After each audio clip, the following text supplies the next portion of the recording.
शेतकरी मित्रांनो, आज आपण आलेलो आहोत बारामती कृषी प्रदर्शन 2026 बघायला।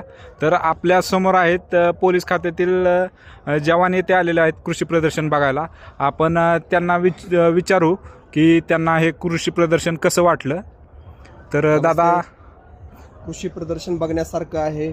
ज्या गोष्टी आजपर्यंत बघितल्या नव्हत्या त्या गोष्टी आपण आज बघतोय आणि अतिशय सुंदर प्रदर्शन आहे।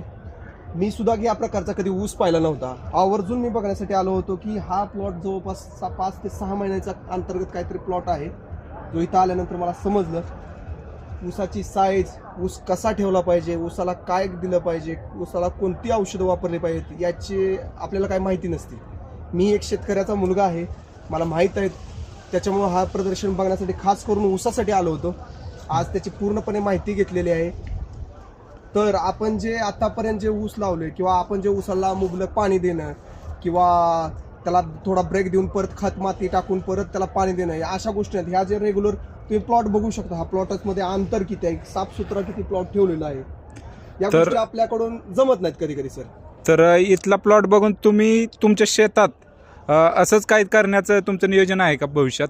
आतापर्यंत जे आम्ही पीक घेतले होते ते पीक या पद्धतीनं आपण कधीच, मीच नाही कितीतरी लोकांनी अशी पिकं घेतली नाहीत जे आज मी बघितले स्वतः।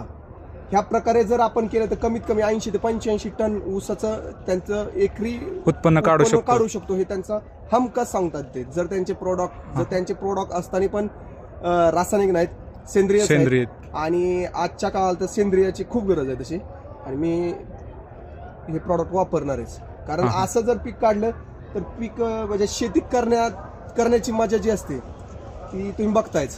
आणखी या प्रदर्शनामध्ये तुम्हाला काय चांगलं वाटलं? ह्या प्रदर्शनात सर घेण्यासारखं भरपूर काही आहे।